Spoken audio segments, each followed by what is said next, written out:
Good morning, good afternoon, good evening, depending on when you're looking at this slide presentation. Today we're going to talk about the Battle of New Orleans.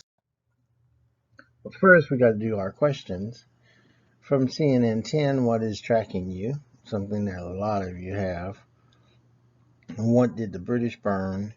And what courageous fight inspired the national anthem?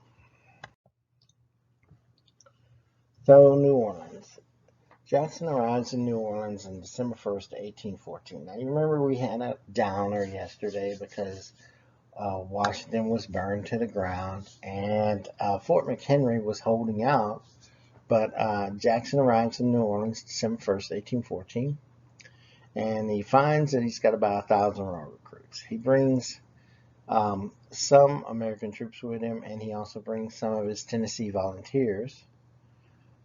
And he decides to enlist the help of a local pirate, Jean Lafitte. Now, this is very interesting because Jean Lafitte was promised by the British land and property and money if he would join them, and instead he decided to help the Americans.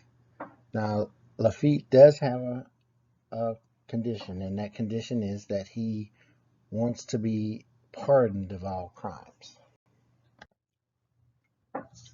Meanwhile, in Belgium, there's a treaty negotiation between John Quincy Adams, Henry Clay, and a couple of big players, and so they make a treaty with Britain. It's called the Treaty of Ghent, signed on December 24th, 1814. It restored all lands to the United States, promised all captives would be returned, and as I said, it was negotiated by John Quincy Adams. Now, this is really strange because we essentially had lost the war. Our capital had been burned to the ground, and yet we actually acquired a little more land than what we had before, and as part of the peace terms. So the Battle of New Orleans, it occurs later after the treaty again. So we're supposedly at peace with the British, but word doesn't travel that fast back then, and so we're ready to fight. And so it occurs on January 8th, 1815. It's about 5 miles east-southeast of New Orleans and Chalmette.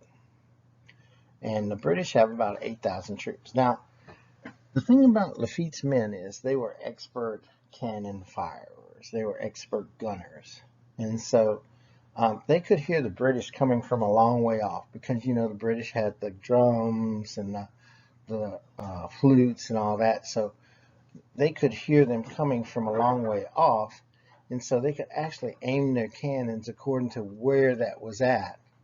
And then also the Americans had a target because the British wore a white belt across their chest with a gold emblem in the center, and that was an easy target for Americans to aim at. So at the end of the battle, the British actually have 386 men that die and 1,500 that are wounded. The Americans only lose 13 men, and I think they had about 60 wounded or something like that. So that's the battle.